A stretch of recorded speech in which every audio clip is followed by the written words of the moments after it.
오늘의 이야기는 여러분의 삶과 가장 사랑하는 이들의 미래에 관한 깊은 울림을 담고 있습니다.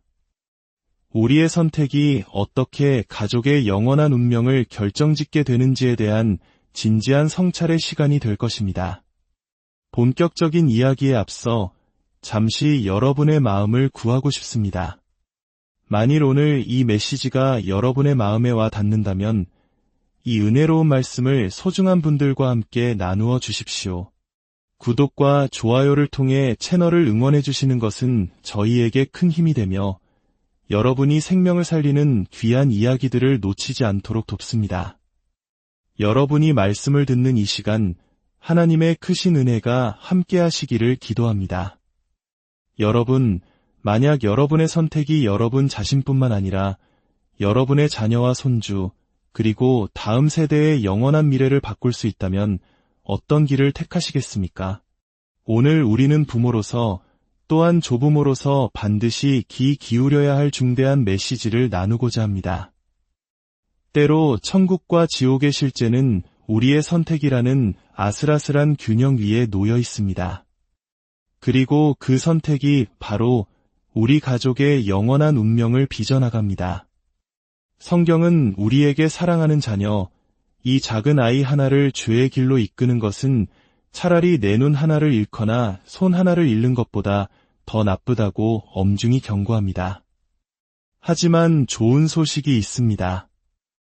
우리에게는 우리 자신과 우리 가족을 위해 생명을 선택할 기회가 주어졌다는 것입니다. 오늘 저는 여러분의 가정이 어떻게 하나님의 은혜와 자비, 선하심과 기쁨, 그리고 평강으로 가득 찬 미래를 향해 나아갈 수 있는지 그 길을 함께 나누고자 합니다.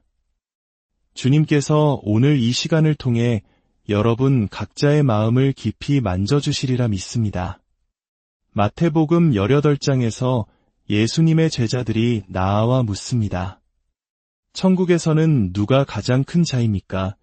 그러자 예수님께서는 한 어린 아이를 불러 그들 가운데 세우셨습니다. 그리고 이렇게 말씀하셨습니다. 진실로 너희에게 이르노니 너희가 돌이켜 어린 아이들과 같이 되지 아니하면 결단코 천국에 들어가지 못하리라. 예수님께서는 계속해서 어린 아이를 강조하십니다. 누구든지 이 어린 아이와 같이 자기를 낮추는 사람이 천국에서 큰 자니라. 또 누구든지 내 이름으로 이런 어린아이 하나를 영접하면 곧 나를 영접함이니. 그리고 곧이어 우리 모두의 마음을 서늘하게 만드는 경고의 말씀이 이어집니다. 누구든지 나를 믿는 이 작은 자 중 하나를 실족하게 하면 차라리 연자 맷돌이 그 목에 달려서 깊은 바다에 빠뜨려지는 것이 나으니라. 예수님께서는 왜 이토록 강한 표현을 사용하셨을까요? 이는 어린아이의 영혼이 하나님 보시기에 얼마나 귀하고 순수한지를 보여줍니다. 아이들을 학대하고 상처 입히고 잘못된 길로 인도하는 것이 얼마나 무서운 죄인지를 경고하시는 것입니다. 심지어 이렇게까지 말씀하십니다. 만일 내 손이나 내 발이 너를 범죄하게 하거든 찍어내버리라. 장애인이나 다리저는 자로 영생에 들어가는 것이 두 손과 두 발을 가지고 영원한 불에 던져지는 것보다 나으니라. 만일 내 눈이 너를 범죄하게 하거든 빼어내버리라. 한 눈으로 영생에 들어가는 것이 두 눈을 가지고 지옥불에 던져지는 것보다 나으니라. 이 말씀은 우리에게 충격적으로 들릴 수 있습니다. 하지만 이는 죄의 결과, 특히 다음 세대를 죄로 이끄는 것의 결과가 얼마나 끔찍한지를 비유적으로 보여주는 예수님의 강력한 가르침입니다. 하늘에는 그 아이들을 위한 수호천사가 있어 항상 아버지 하나님의 얼굴을 뵙고 모든 것을 보고하고 있다고 말씀하십니다. 그만큼 하나님께서는 우리 자녀들의 영혼을 소중히 여기십니다. 여러분, 우리는 결코 지옥에 가서는 안 됩니다. 예수님께서는 이 땅에 계실 때 천국과 지옥에 대해 누구보다 가장 명확하게 가르치셨습니다.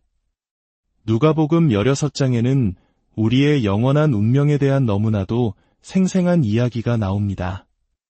예수님께서 직접 들려주신 이야기입니다. 자색 옷과 고운 베옷을 입고 날마다 호화롭게 즐기는 한 부자가 있었습니다.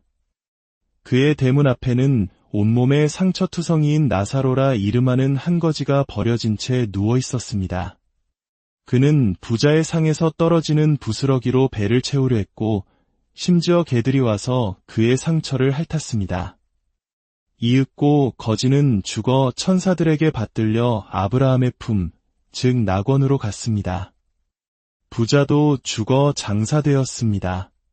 그런데 그는 지옥의 불꽃 가운데서 고통받다가 눈을 들어 멀리 아브라함과 그의 품에 있는 나사로를 보게 됩니다. 그는 애타게 소리쳤습니다. 아버지 아브라함이여, 나를 긍휼히 여기사 나사로를 보내어 그 손가락 끝에 물 한 방울을 찍어 내 혀를 서늘하게 하소서. 내가 이 불꽃 가운데서 괴로워하나이다. 이것은 예수님께서 직접 묘사하신 지옥의 모습입니다. 단 한 방울의 물조차 허락되지 않는 극심한 고통과 목마름, 그리고 영원한 후회가 있는 곳입니다. 아브라함은 대답합니다. 애아, 너는 살았을 때에 좋은 것을 받았고 나사로는 고난을 받았으니 이것을 기억하라. 이제 그는 여기서 위로를 받고 너는 괴로움을 받느니라. 그뿐 아니라 우리와 너희 사이에는 큰 구렁텅이가 놓여 있어 여기서 너희에게 건너가고자 하되 갈 수 없고 거기서 우리에게 건너올 수도 없느니라. 한번 결정된 영원한 운명은 다시는 되돌릴 수 없다는 것입니다. 그러자 부자는 절박하게 간청합니다. 지옥에서의 그의 가장 큰 고통은 자신의 육체적 괴로움뿐만이 아니었습니다.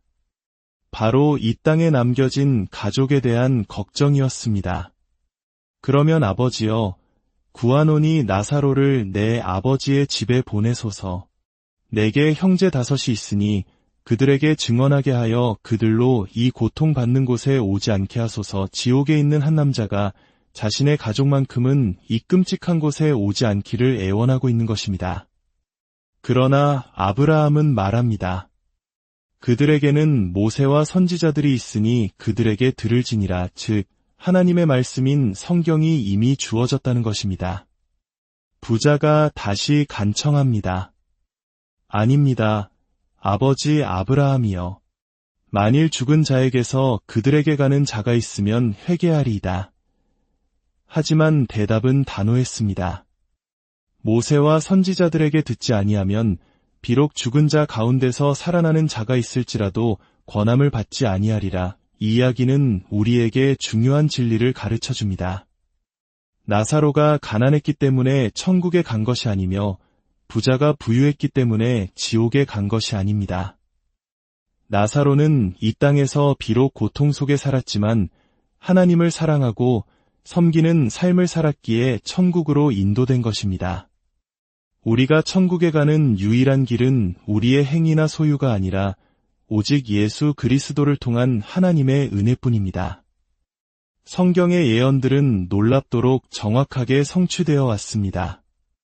처녀가 아들을 낳을 것이라는 예언, 이스라엘이 다시 나라를 회복할 것이라는 예언, 그리고 마지막 때에 일어날 일들에 대한 수많은 예언들이 우리 눈앞에서 펼쳐지고 있습니다.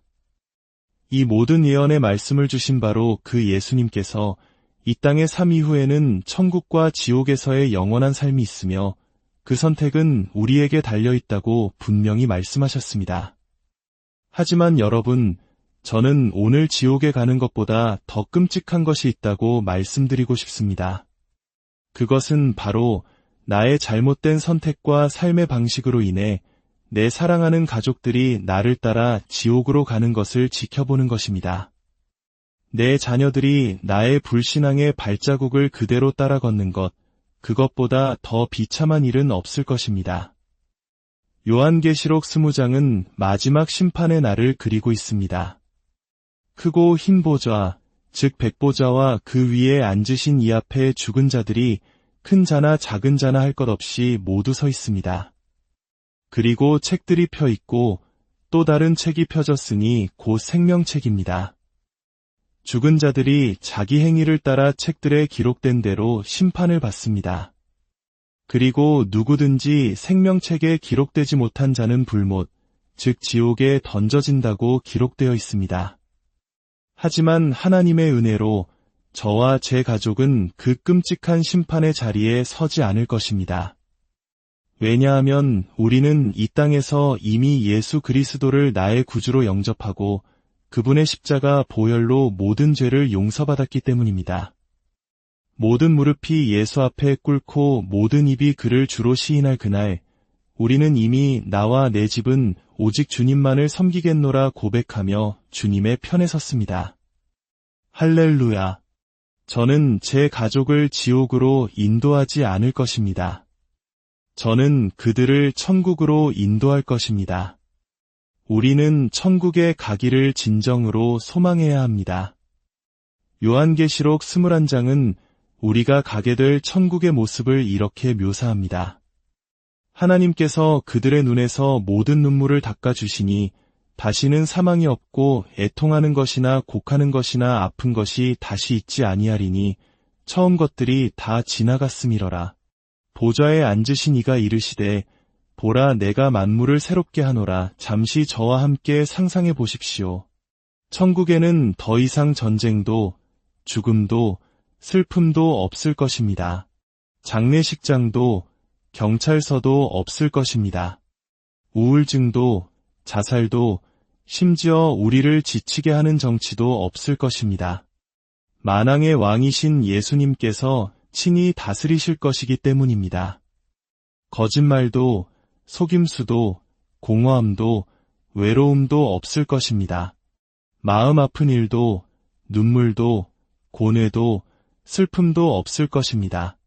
이혼도 깨어진 가정도 없을 것입니다. 도둑질도 사기도 유괴도 살인도 없을 것입니다. 더 이상 죄는 존재하지 않을 것입니다. 죄는 완전히 패배했습니다. 할렐루야! 오직 그 이름이 어린 양의 생명책에 기록된 자들만이 그 거룩한 성에 들어갈 수 있습니다. 이제 말씀을 맺으려 합니다. 천국에 가는 것보다 더 좋은 것이 있습니다.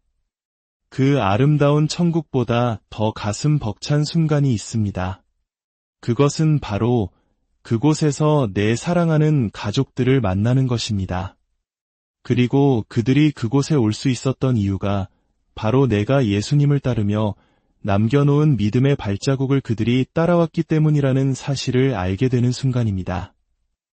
그렇기 때문에 예수님께서 어린아이들을 실족시키지 말라고 그토록 엄중히 경고하신 것입니다.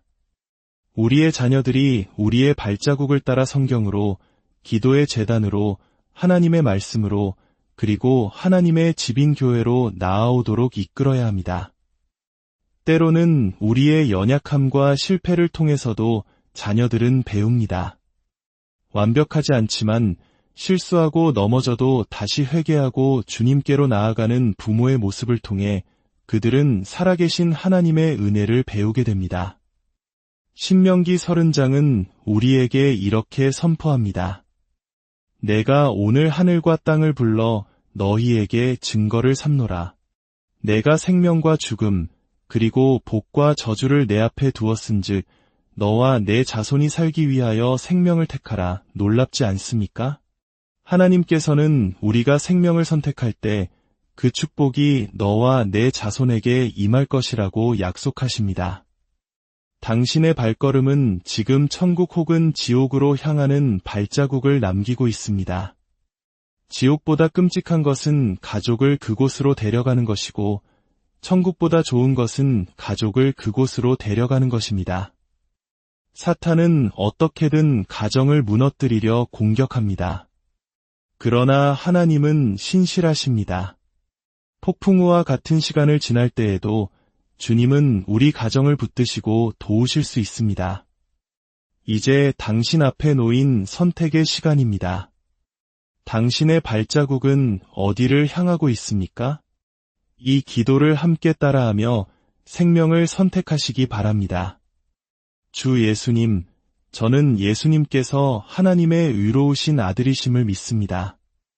저의 죄를 위해 십자가에서 피 흘려 죽으시고 사흘 만에 부활하셨음을 믿습니다. 이제 그 십자가와 보혈의 공로로 제가 용서받을 수 있음을 믿습니다. 주님, 저는 주님을 선택합니다. 생명을 선택합니다. 주님의 용서와 은혜, 그리고 자비를 선택합니다. 주님, 제 온 가족을 구원하여 주시옵소서. 주 예수를 믿으라.